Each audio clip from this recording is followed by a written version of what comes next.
नमस्कार, मैं राजल नीति चैनल में आपका बहुत बहुत स्वागत करता हूं और आशा करता हूं आप लोग हमेशा की तरह बहुत अच्छे होंगे। आज के इस वीडियो का विषय है, लोगों से कृतज्ञता की उम्मीद करेंगे तो आप पागल हो जाएंगे।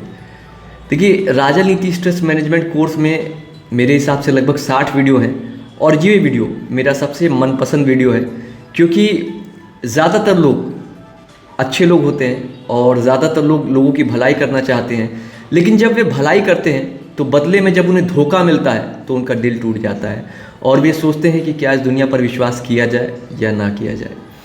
कुछ दिनों पहले मैंने इंटरनेट पर एक लेख पढ़ा जिसमें बताया गया था कि अपने समय के एक बहुत ही महान जज ने अपने कार्यकाल में 90 लोगों को मृत्युदंड की सज़ा माफ़ की थी। इसके बाद जब उन्होंने कार्यकाल पूरा कर लिया तो एक पत्रकार ने उनका इंटरव्यू लिया और जज साहब से पूछा कि सर, आपने 90 लोगों को मृत्युदंड से बचाया है, ये 90 लोग तो आपके बहुत ज़्यादा आभारी रहे होंगे। जज साहब बहुत ज़्यादा नाराज़ हुए। उन्होंने कहा, आभारी होंगे?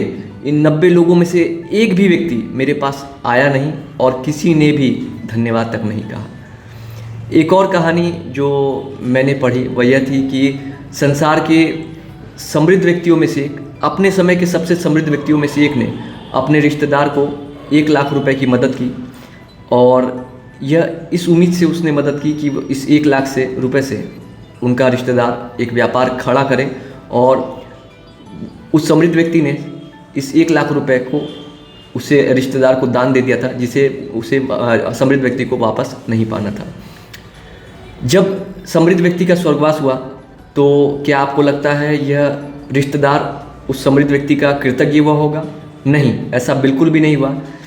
रिश्तेदार के शब्दों में कि समृद्ध व्यक्ति ने उसे मात्र 1 लाख रुपए की भीख दी थी, जबकि स्वर्गवास के बाद उसने 10 करोड़ रुपए का दान एक सामाजिक संस्था को दिया था ताकि वह संसार को बेहतर बना सके।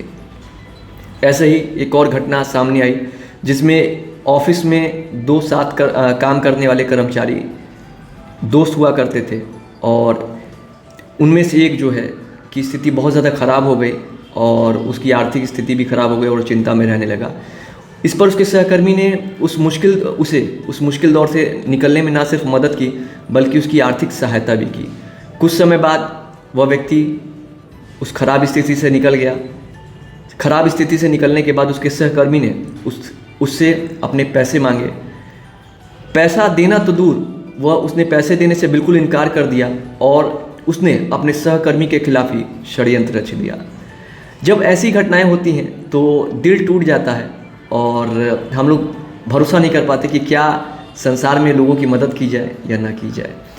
देखिए, सबसे बड़ी दिक्कत यह है कि जब हम किसी की भलाई करते हैं, किसी की सहायता करते हैं, तो हम ये अपेक्षा करते हैं कि सामने वाला भी हमारी सहायता करे, हमारी भलाई करे, क्योंकि हमने भी उसके बुरे दौर में या विपरीत परिस्थिति में उसकी सहायता की थी। देखिए, ऐसा हो भी सकता है और ऐसा नहीं भी हो सकता है। जब हम किसी की सहायता करें तो 2 बातों को हमें ध्यान में रखना चाहिए।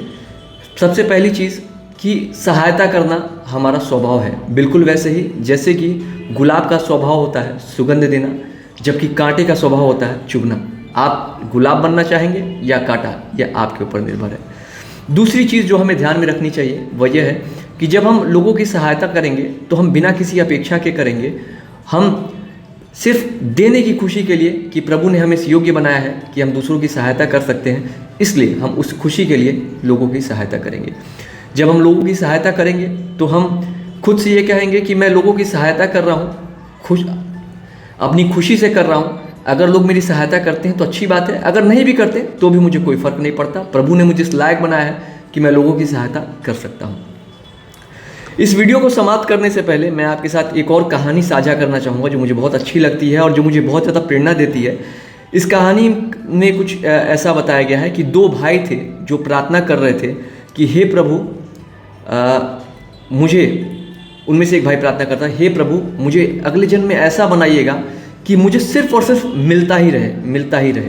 और दूसरा भाई प्रभु से प्रार्थना करता, हे प्रभु, मुझे अगले जन्म में ऐसा बनाएगा कि मैं सिर्फ और सिर्फ देता ही रहूं। समय बीतता है, दोनों भाइयों का जीवन काल इस धरती पर समाप्त हो जाता है।